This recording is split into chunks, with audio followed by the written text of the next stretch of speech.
Bună dimineața, bine v-am găsit la pagina de Media TV. Astăzi vorbim despre subiectul zilei în media. Subiectul zilei este evident relansarea Radio Guerilla după o perioadă în care toată lumea se întreba când este în eter Radio Guerilla. Azi dimineață la 7:30 s-a auzit din nou postul în FM pentru ascultătorii din capitală. Vom discuta astăzi despre Radio Guerilla, despre ce înseamnă noul Radio Guerilla, dar și despre alte detalii cu Mihai Dobrovolski. Bine ai venit la pagina de Media TV. Bine v-am găsit, salut! Ați început în sfârșit într-o dimineață de vineri. De ce într-o vineri? Aș minți să spun că am stabilit foarte clar că începem într-o vineri. Adică începem vineri și din motive de strategie și din motive tehnice, organizatorico-birocratice, etc. A fost un amestec. Ne-am gândit, de exemplu, dacă am fi dat drumul joi, am fi făcut toată... Practic, noi dăm drumul luni. Da, pentru că este momentul zero. Trebuie spus ceva foarte, foarte important. Modul în care ați început voi astăzi emisia e un start mai puțin obișnuit pentru un post, pentru că dimineața la ora 7:30, ceea ce puteau auzi ascultătorii și ceea ce aud și la ora actuală este o înșiruire de mulțumesc pentru foarte mulți oameni, 30.735, care au susținut petiția Vrem Guerilla înapoi. De ce ați ales acest mod de a porni cu un maraton de mulțumiri? Cred că ne permitem să facem asta. În sensul că nu suntem un post, cum să-i spun eu, corporatist. Să folosim orice milisecundă pentru, știu eu, maximizarea profiturilor, a ratingului, etc. Am stat și ne-am gândit, asta a fost acum vreo 3 săptămâni, 4, cred că mai mult. Stăteam și ne gândeam, ok, ce facem de lansare? Și puteam să ne îmbrăcăm ca o, nu știu, domnișoară de discotecă, all flashy and shiny, să le luăm haine strălucitoare pe noi, să venim cu pompe, să punem meșuri pe blocuri, etc. Și să facem asta din prima zi, să luăm ochii, să luăm urechile în cazul ăsta. Sau puteam să facem ceva în stilul nostru și ceva mulat pe modul nostru de a fi. Și am zis, ok, pentru cine facem noi radio? Nu ți ascund, evident că și pentru noi. Suntem toți pasionați de radio și vrem să facem radio și ne place. Suntem oameni orgolioși și se știe foarte bine.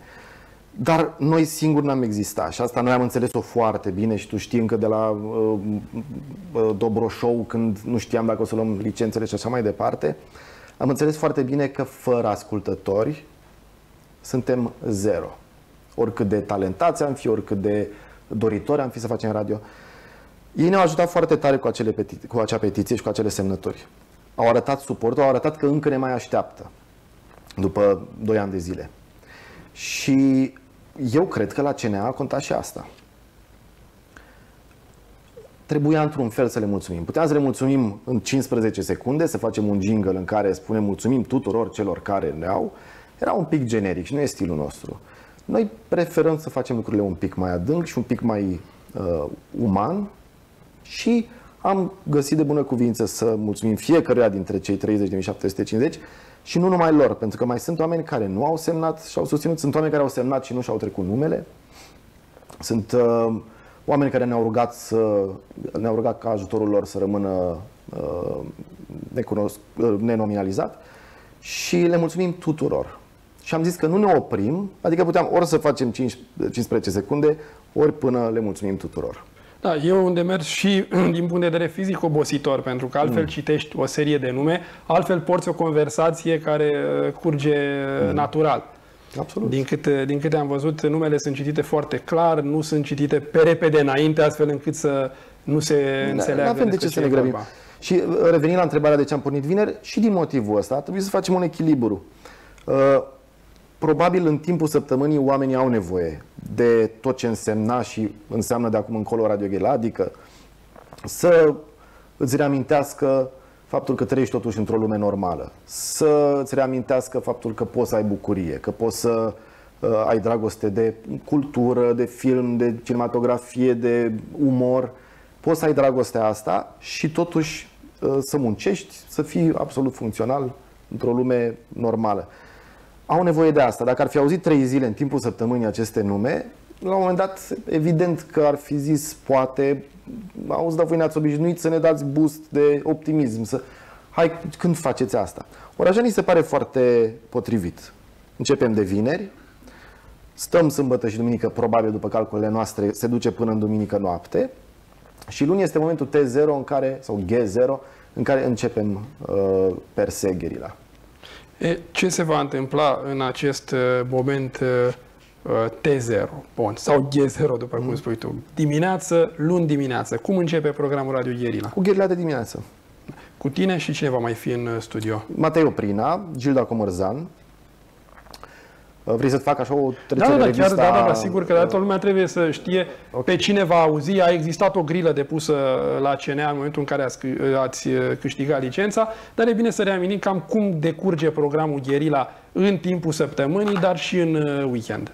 Avem așa, avem dimineață, suntem noi, cum ți-am zis, cu Gherila de dimineață, după care de la ora 10 vine Petru Straturat cu Sorin Badea. Fac Sound of Science, care n-a fost pe Gherila în formula asta, când s-a terminat emisia acum 2 ani, însă a crescut foarte, foarte frumos unde am fost cu Dobro Show, veneau ei după aceea cu Sound of Science și a crescut frumos și este foarte bine potrivită cu Gherila în sensul că este pentru oameni inteligenți, pentru oameni care vor să afle ce s-a mai întâmplat în știință, în tehnologie. Nu o să fie doar asta, dar va fi un program din care afli multe noutăți din lumea care te înconjoară. După care vine Liviu Mihaiu cu asta la revista presei, de la 13 la 14. Memo, care avea și înainte era pe 10-13, acum este pe 14-17, cu Bini Linvinge, se va chema emisiunea. 17-20 o să fie Bogdan Șerban cu Gherila Logout. 22 Dragoș Olaru, care era la știri la noi, dar care între timp a terminat un ATC-ul, este actor cu acte în regulă, joacă e păcat să nu folosește emoția unui om, pentru că programul de radio dintre știri, adică programul de infotainment, să spunem așa, are ca și condiție transmiterea de emoții, cel puțin la Gherila. Radio este emoție prin definiție. Absolut. Și Dragoș este un om atât de emoțional. De ce să nu își facă programul lui? O să facă zilnic program și într-una dintre zile o să facă un program cu încă 2 colegi, ceva ce n-a mai fost pe Gherila. Ce așa de... O să fie n-aș vrea să vă stric surpriza. Măcar așa o să fie un gen de... Hai să-i zic că mi-a venit termenul acum, nu știu de unde mi-a venit, un fel de mock show. Un program unde se ia realitatea în glumă, la modul serios. Avem emisiuni specializate seara, avem PHF, o să avem Electrocord, o să placă. O să avem o emisiune pe hip-hop nou, tot așa seara. În weekend o să avem Iulian Tănase cu Mitoș dimineața, cum erau de obicei. După care o să avem o emisiune de film. Ce mai este? Prima bandă. Mai era Dan Chișu, era și el prins în grilă. Dan Chișu, încă suntem în discuții cu el, să vedem dacă are timp să facă ce discutaserăm, o emisiune de gătit, nu, sună urât. Cooking, looking, talking show, ceva de genul. Da, e greu pe radio să vorbești despre cooking unde trebuie să arăți și mâncare, e o provocare. Dan Chișu este un foarte, foarte bun povestitor. Foarte bun. Și este și regizor, n-am niciun dubiu că o să reușească să povestească ceea ce vede el în fața lui. Da, vorbeai de Bini Linvinge, care este noul slogan. De ce s-a renunțat la Eliberadio, sloganul tradițional, dacă vrei, al postului? Vezi, a trebuit să obținem un echilibru între a păstra ceea ce a fost și totuși a reseta o numărătoare. O să redistribuim în calendar aniversarea Radio Guerilla. O să schimbăm sloganul și toate sunt suprapuse pe acest moment. Bine le-a învins în ceea ce ne privește acum. Ni se pare un slogan foarte, foarte filozofic, dacă vrei. Personal și mulți dintre colegi credem că bine îl învinge, până la urmă. A fost una dintre dovezi asta. Și acest moment cumva trebuie câștigarea independenței, dacă vrei. Să nu uităm, acest slogan a fost, își datorează succesul și modului în care Tamango îl pronunța. Absolut. Adică era cumva legat de Tamango. De aceea, promo-urile noastre de campanie, cele de acum, se încheie cu Tamango. El rostește, bine îl învinge. Deci Tamango există în continuare în promourile stației, că era una dintre întrebări. Cine va face promourile pe Guerilla, în nou Guerilla? Cine va face? Cine va fi vocea pe promourilor Guerilla? Veți fi voi? Va fi cineva ales pe lângă înregistrările cu Tamango? O să ridic un pic cortina din fața a ceea ce se va întâmpla. Scuze, obosit. Așa cum am mulțumit acum celor 30.000 de ascultători, pe care îi simțim ca învingători, co-învingători, dacă vrei, cu noi, în această lungă așteptare și resetare a Radio Guerilla, o să fie mult mai prezenți ascultătorii ca voce pe Radio Guerilla. Cum? Am zis că ridic un pic. O să aibă posibilitatea tehnică să își audă vocea pe Radio Guerilla, nu la modul pseudo-festiv, ci vrem să aducem vocile ascultătorilor în Radio Guerilla. Ceea ce duce și la prezența lor în jingle-uri, duce la prezența lor în emisiuni, nu vreau să spun mai mult decât atât. Dar va fi făcut sistematic, adică, nu știu, în fiecare dimineață va exista o zonă care le este dedicată ascultătorilor la acest mod de interactiv? Inclusiv asta, da. Adică mi se pare totul este mult mai interactiv acum, inclusiv presa, da? Devine un fel de presă comunitară. Radioul cred că trebuie să devină același lucru. Noi am simțit din plin ce înseamnă să rămâi într-un turn de fildeș. Până în 2008 atunci. Mă rog, și după 2008, dar până la oprirea licențelor. 2012, cum mi se pare că a fost. Da. Rămânerea într-un turn de fildeș în care ai succes, în care toată lumea îți spune sunteți cei mai buni, sunteți fantastici, în care ești un succes evident, în care brandul ți apare în toate topurile de brand, în care ai filtrarea demografică pe care a avut-o Radio Guerilla, adică atrage oameni de o factură fantastică în ceea ce privește educația, vârsta, etc. Când ai toate astea, e ușor să crezi că ești stăpânul universului. Eram și noi mai tineri, nu trecuserăm prin problemele care aveau să vină. Eu nu mai simt treaba asta. Și nici colegii mei, că am vorbit. E mult mai ok să cobor cu picioarele pe pământ. Ne-am luat toți lecții de smerenie în perioada asta și o să vrem să aducem ascultătorii în program. Într-o formulă în care nici să nu devină totul o sălbăticie vocală de nedescris. Da, pentru că, așa cum spuneai, când ați lansat radioul, la începutul anilor 2000, era un alt context. Atunci Guerilla și Eliberadio avea și o altă semnificație, pentru că era în plină dominația PSD-ului. Cum spuneai, voi erați mai tineri, mai boemi, n-aveați responsabilitățile pe care le aveți acum. Ce alte schimbări vor fi pe Radio Guerilla de acum față de atunci? Ai spus, una dintre ele este această interactivitate și coborâre cu picioarele pe pământ. Altele, nu știu, muzica, ce se va întâmpla cu muzica? Muzica, m-a întrebat colega ta jos în Green Room. M-a întrebat dacă s-a schimbat muzica pe Guerilla. Mi-e greu să-ți spun, pentru că toată construcția a început de la zero. Tot toată schematica playlistului, toată introducerea de piese, totul a început de la zero. Multe felicitări lui Matei Oprina, care s-a ocupat de treaba asta de muzică. A stat zile întregi, aproape zi și noapte. În mare va fi la fel și totuși, evident, se reconectează la tot ce înseamnă curent muzical și curente muzicale, se reconectează după niște ani. Deci, din punctul ăsta de vedere, evident se va simți o schimbare. Și am și avut timp să ascultăm, să pritocim, să vedem cam ce se cere.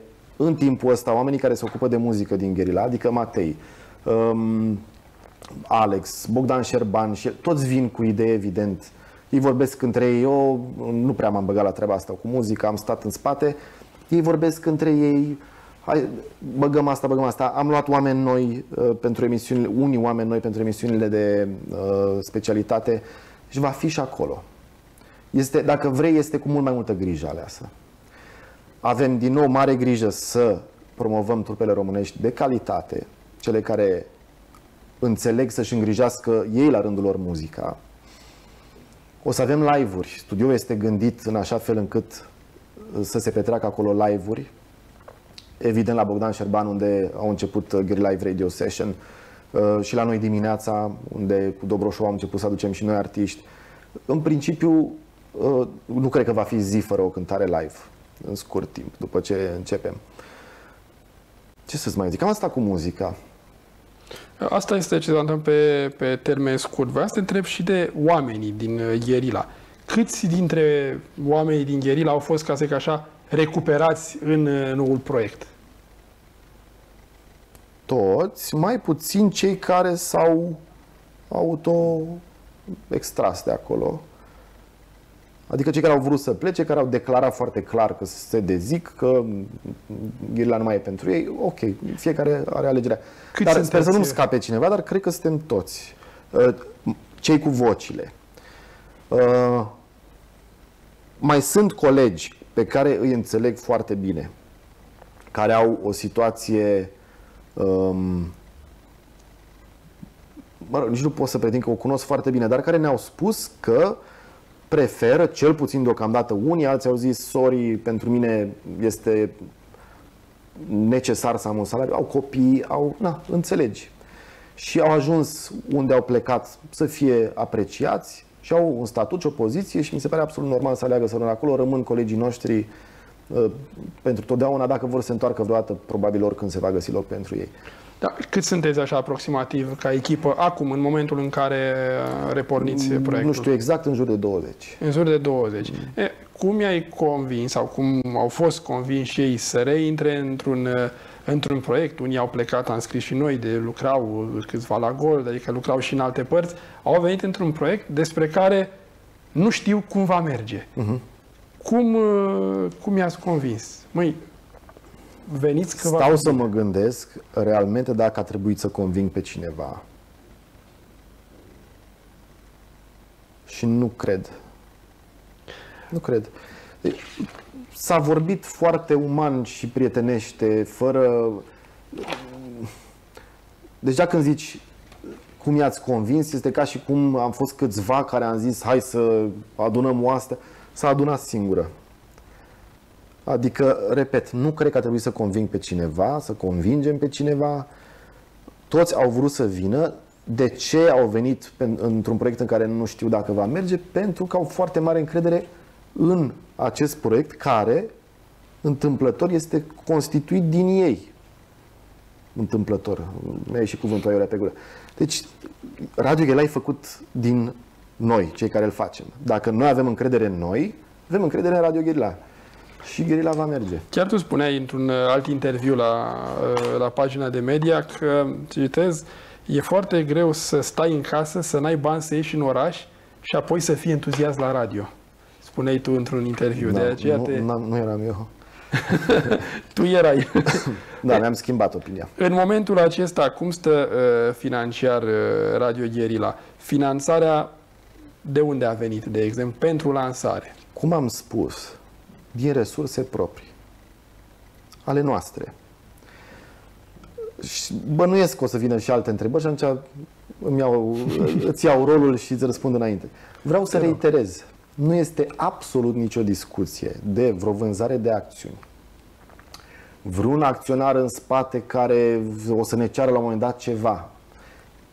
Eu garantez personal că nu este. Dacă vreodată va fi, se va dovedi că va fi, eu nu mai am ce căuta nici în fața ta, nici în fața nimănui. Și n-aș avea niciun motiv să fac promisiunea asta. Realmente nu este nimeni. Și acum, de exemplu, pe următoarea perioadă, este finanțarea, măcar pe hârtie, asigurată cumva și de unde, din ce zone vine? Din zone proprii și private, absolut la vedere, contractuale.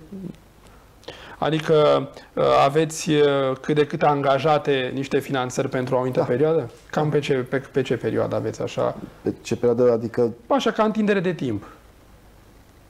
Pe luni bune de zile, dacă ne calculăm și costurile, și peste asta nu mai vreau să intru în detalii, pentru că nicio firmă nu cred că își devaluează mersul financiar așa, tam-nesam. Pe niște luni, dacă ne calculăm cu costurile, pe niște luni o să fim ok. Pentru că Liviu Mihaiu spunea la rândul lui că toată lumea în agențiile de publicitate ascultă sau asculta Radio Guerilla. Sau asculta matinalul tău de când erai la Gol. Bun, dar de la ascultat la investit este un pas. Care este legătura sau care este relația voastră acum cu piața de publicitate? Ca relație, ca feeling, ca susținere? Nu vreau să fim scorțoși, nu vreau să ne punem singuri pe un piedestal în fața agențiilor și să spunem ne iubesc agențiile. Nu cred că e așa. Cred că unii ne iubesc, unii nu. Cred că sunt oameni tineri în agenții care n-au prins încă spiritul Radio Guerilla și care abia acum o să-l prindă și au tot dreptul să îl placă sau nu. Sunt agenții care realmente s-au bucurat. Chiar azi dimineața am primit mesaje și telefoane de la oameni din agenții care s-au bucurat nu ca agenție, ci ca oameni. Ne bucură asta, înseamnă că încă putem avea o colaborare bună cu ei. Pe de altă parte, proiecte pe care deja le-am discutat cu agenții ne arată că suntem în continuare niște parteneri foarte viabili, mai ales pe tot ceea ce înseamnă moduri noi de promovare. Știi foarte bine, publicitatea clasică ușor se duce inclusiv pe radio. Și atunci vrei engagement emoțional, vrei engagement pe emisiunile de radio. Vrei ca cei care fac radio să creadă în proiectul respectiv special. Noi foarte rar o să auzi, sper că niciodată, să luăm proiecte speciale care să simțim noi că nu ne stau bine. Nu, o să fim niște parteneri. O să spunem agenției, look, ăsta nu ni se potrivește. Dacă îl facem pe ăsta, ieșim prost și noi și voi. O să spunem asta și spunem asta. Dar dacă un proiect este făcut de amândoi și credem în el, garantez că o să iasă bine pe radio pentru că o să credem în el. Și vezi treaba asta ce discutam pe scări. Când ești autofinanțat și când ai autodisciplină financiară și emoțional mulțumești sau îți îndeplinești datoriile față de parteneri, altfel, când știi că fiecare dintre noi ne plătim salariul și sculele și curentul și ce mai fi, ni le plătim din cât de serioși suntem și cât de serioși suntem ca parteneri cu ceilalți. Evident că era înainte extrem de plăcut să mai arunci o vorbă despre un sponsor, nu are ce să-mi facă, noi suntem Guerilla. O să o facem în continuare, îmi pare rău să anunț. Dacă vom considera că cineva, un partener, încalcă flagrant etica, morala din jurul nostru, garantez că o să o facem. Dar acum înțelegem foarte bine că e nevoie. Suntem privați, suntem în mediul privat, e nevoie să fim serioși contractual, să avem energii comune, etc. Da, vorbeai de acest spirit Guerilla. Poți să îl definești pentru cei care se uită așa în câteva fraze? Nu poți să-l definești, asta e foarte bine. Dacă l-aș fi putut defini, nu era spirit și era probabil un memo corporatist în care spuneam clar ce înseamnă gherila. Dar sunt lucruri care îl definesc așa, așa niște linii care îl definesc. Încerc să o fac. Special nici nu mi-am formulat niciodată în cap, pentru că nu vreau să fie un sentiment și nu niște gânduri. Dar lasă-mă să încerc să spun. Gherila este așa o adiere care trece prin jurul unor oameni și se și amestecă în turbion cu acești oameni, în care există adevăr, în care există bunătate, în care există umor, în care există încercarea de a fi tot timpul mai sus ca spirit, încercarea de a fi mai real. Ca să o traduc în cuvinte de-astea de slogan, știi, le-am și pus în sloganurile noastre. Ne place libertatea și nu libertinajul prea simplu sau libertinajul de consum. Ne place umorul și nu hăhăiala. Toate formele astea, toată simbolistica asta, toată construcția asta lingvistică denotă spiritul. Ăsta nu este spiritul. Suntem reali, ne place să vorbim despre noi și despre ce simțim și nu despre ce avem în prompter sau neapărat să sune bine. Există, culmea, și la radio o superficialitate, chiar dacă nu este palpabilă și nu este vizibilă, dar pot să fii superficial pe radio. Noi nu vrem să fim acolo, că suntem uneori, absolut, la mii de ore de emisie n-ai ce să faci. Cazi uneori, evident că dușmanii vin imediat și te atacă acolo. E bine pentru că îți subliniază zonele unde ești vulnerabil sau ai fost slab sau... Dar încercăm să fim sus, ca spirit, ca asumarea unei relații corecte și cu ascultătorii și cu, cum ziceam, cu partenerii. Și nu numai corecte, o relație, hai să folosim și cuvinte mari un pic, o relație de iubire acolo. Exact ca în orice relație, da, poți să o definești, poți să începi să spui că de fapt altruismul e egoist sau că egoismul e altruist. Poți să faci niște amestecături filozofice fantastice, dar până la urmă este o relație foarte greu explicabilă pe care însă o simți. Și când mergi pe stradă și îți zâmbește cineva sau te întreabă când dați drumul că nu mai poți și așa mai departe, lucruri care mi s-a întâmplat fiecăruia dintre colegi, cred că zilnic în ultimele luni. Simți că este și atât îți trebuie. Și de acolo crește energia. Chiar în ultimii ani, pentru că să nu uităm, au fost 2 ani fără gherila. Tu ai mai avut o perioadă în care mi-ai făcut emisiuni la Gold FM, dar au fost 2 ani fără au fost mai mulți care ne-am dus pe aici, pe acolo, pentru că, indiferent de condiții, a trebuit să ținem viu spiritul gherila. Nu știu dacă cineva avea încredere în noi, de la a ne da licențele până a face afaceri cu noi, dacă noi dispăream de tot 2 ani de zile. Da, știu că ați fost, vă țin minte niște moși care la un moment dat, da. A trebuit să arătăm că, indiferent de condiții, noi reușim să emitem în continuare. Și au fost condiții grele, cum ți-am mai povestit. S-au dus unii pe la un radio, unii pe la altul, unii au stat pe tușă, aveau nevoie de un cap de familie. Noi am făcut la Gold, eu cu Matei și cu Gilda, și Dragoș cu Sorin au fost la Gold, Gheorghe Mihalcea și el a venit la noi și a fost la Gold.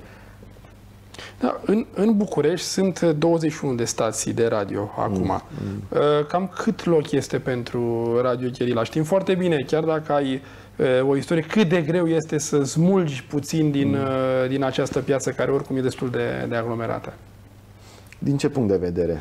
Deci, din punct de vedere al feliei de ascultători. Noi avem o felie exact. Noi vrem să ajungem la un număr de. Aproximativ așa, că v-ați făcut probabil niște calcule și în momentul în care vă duceți la agenții, le spuneți, noi estimăm că...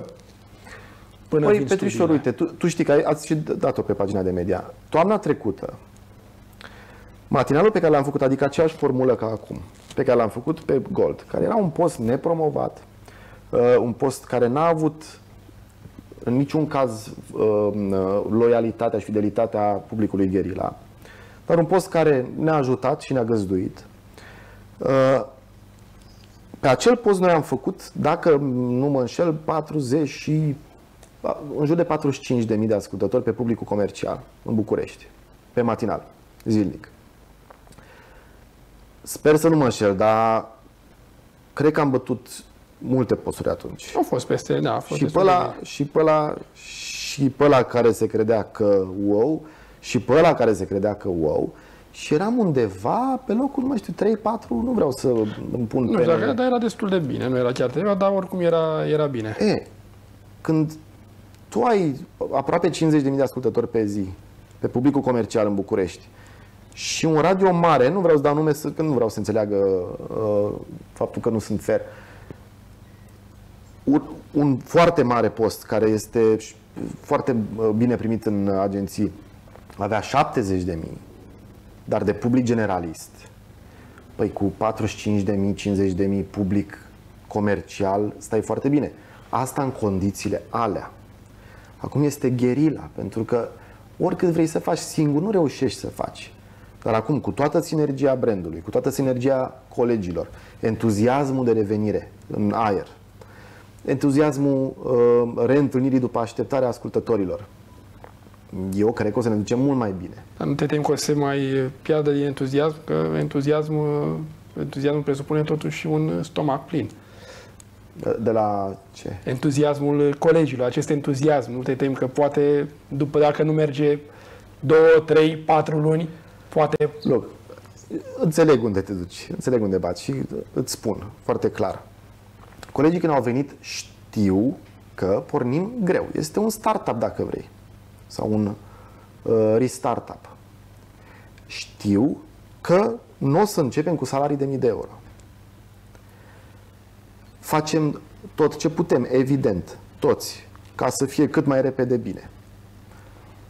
Nu o să se compare în primele 3 luni de zile cu colegii care s-au dus la alte posturi și au urcat. Evident. Convingerea mea este însă că foarte repede o să reușim să avem tot salarii decente.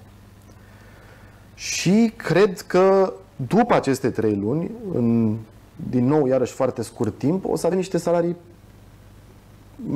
foarte decente. Și cred că mulți o să se felicite că au avut intuiția și eu printre ei, să reîncepem treaba asta.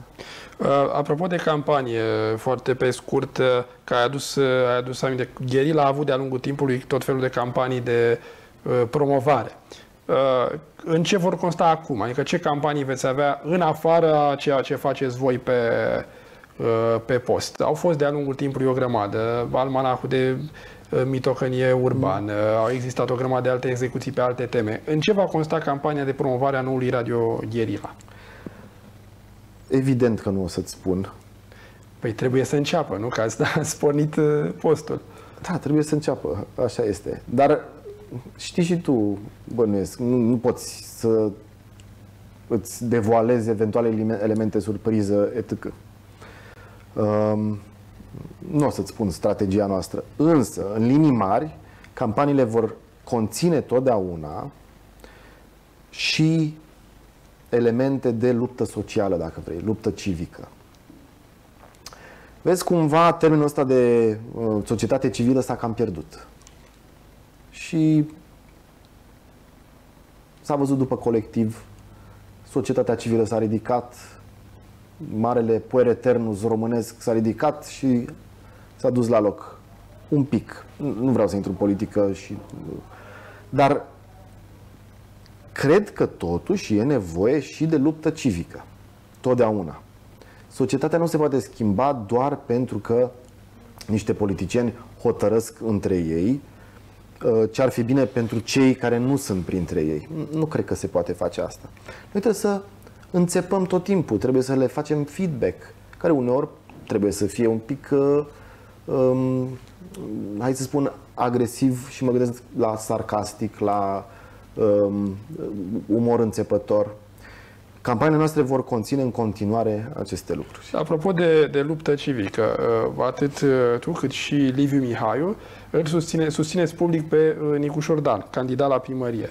Nu poate fi asta o problemă pentru voi ca jurnaliști, în cazul în care, să zicem, nu știu, câștigă primăria? Apropo de această implicare civică, până unde se poate implica civic un om de radio? Și politic în cazul de față, pentru că totuși e vorba și de o luptă politică. În primul rând, nu l-am văzut pe Nicușor Dan ca luptător politic. Știu controversa care totuși un partid. Nu, eu l-am susținut și data trecută. Îl susțin din convingere. O fac în nume personal. Nu are nicio treabă Radio Guerilla cu susținerea mea. Evident că se face asocierea cum o faci și tu, dar nu ar trebui să se facă. Suntem în campanie electorală și deci nici n-am avea voie ca Guerilla să participe. Deci discuția e total disociată. Eu ca persoană, dacă vrei, putem vorbi de ce, dar nu cred că e momentul acum, e momentul Guerilla și ar fi... Exact. Vreau să discutăm puțin pe final și de două lucruri cât se poate de tehnice, respectiv unde se aude acum Guerilla și unde se va auzi în perioada următoare. Voi aveți mai multe licențe luate, da. Deocamdată licența este funcțională, este pentru București. A trebuit să dăm drumul evident la București pentru că este capul de pod. Se poate auzi online pe radioguerilla.ro, guerillaradio.ro, pe toate așa. Orașele vor fi până în august gata. Trebuie să fie până în august gata. Astfel încât din toamnă, cam ce acoperire o să fie pe Guerilla? Toate licențele pe care le-a câștigat la CNA. Da. Acolo veți avea, presupun, doar antene de retransmisie. Antene de retransmisie, dar, așa cum am promis și în dosarul de la CNA, o să încercăm cât mai repede să avem și fluxuri locale, mai ales la știri. Să avem fluxuri locale.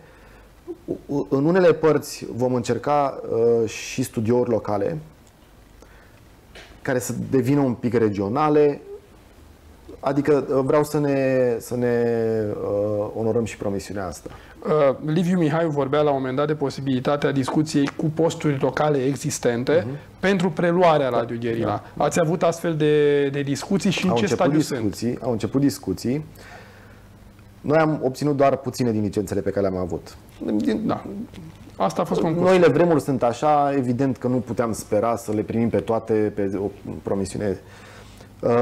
Și atunci, ca să fim în orașele în care nu am câștigat licență, gen Brașov, gen Cluj, Constanța, o să vorbim cu posturi locale și în măsura în care CNA aprobă, dar de obicei toată lumea câștigă sunt formalități și toată lumea câștigă din contracte de genul ăsta, să retransmitem anumite părți din programul Guerilla pe posturi locale.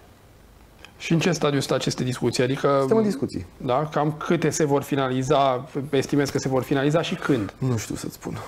Nu ține numai de noi și nu știu. Nu ne-am ocupat, n-a fost o prioritate în ultimele 3 săptămâni și de-aia am pus pe hold deocamdată să vedem că totul merge strună cu Bucureștiul și după aceea discutăm. Unde vezi Guerilla peste 2 ani? Guerilla Radio sau Guerilla în general? Guerilla Radio și Guerilla în general. N-am fost întrebare întâmplătoare pentru că știu că aveți și niște planuri pe TV. Nu numai pe TV. Guerilla Radio va exista peste 2 ani, va fi mai bun decât acum. Asta e tot ce pot să promit. Nu își va părăsi propriile standarde nici în ceea ce privește calitatea radioului, nici în ceea ce privește participarea socială, ci dimpotrivă poate le va ridica ștachetele. Dar vom avea și alte elemente Guerilla. Vom crește online-ul. Nu vreau din nou să devoalez multe din strategia noastră de online, dar vom crește online-ul audio pe Guerilla. Zona de podcasturi va crește foarte mult și nu numai strict în sensul de a asculta podcasturi. Avem și alte idei, sper să reușim să le implementăm. Zona de, cum se cheamă acum, printul pe online. Știu că sună ciudat, va fi și ea dezvoltată în sensul că vrem să avem în scurt timp publicații online Guerilla și îți spun de ce, de unde a venit ideea, pentru că nu ni se pare că nișa este goală. Adică, părerea mea este că acum un ascultător de gherila, și îl numesc generic, dar îl văd ca și profil ce înseamnă, un ascultător gherila nu are multe publicații, sunt câteva, dar nu are multe publicații unde să simtă că scritura este sinceră, că știrile nu sunt trunchiate de balansat, că nu există știri triviale sau de bârfă de asta gratuită.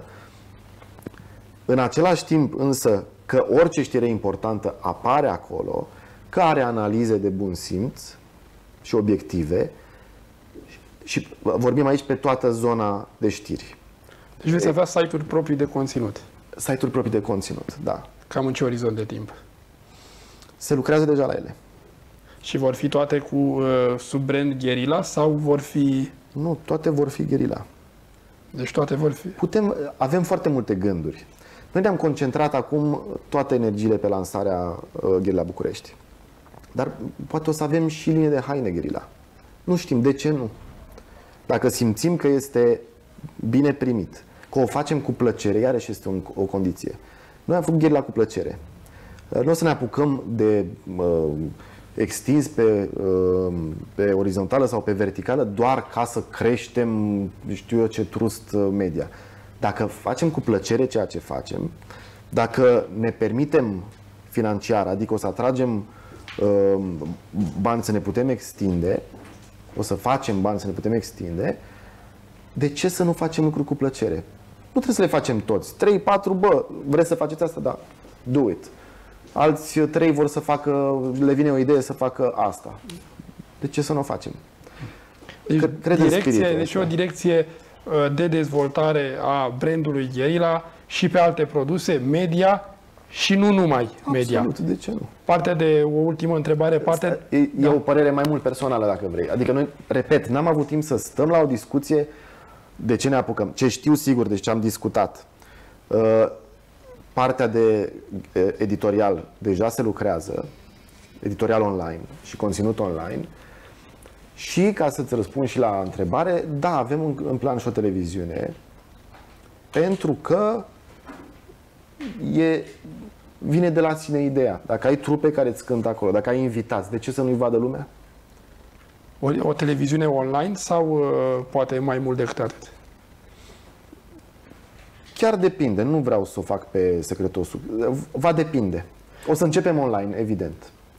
Dacă vreodată reușim să fim atât de serioși și de harnici, să facem o televiziune pe care să o urcăm și pe cablu, foarte bine, dar cred că va fi prea târziu în momentul ăla. Pentru că se mișcă atât, tu știi, se mișcă atât de repede piața TV, se duce pe net oricum.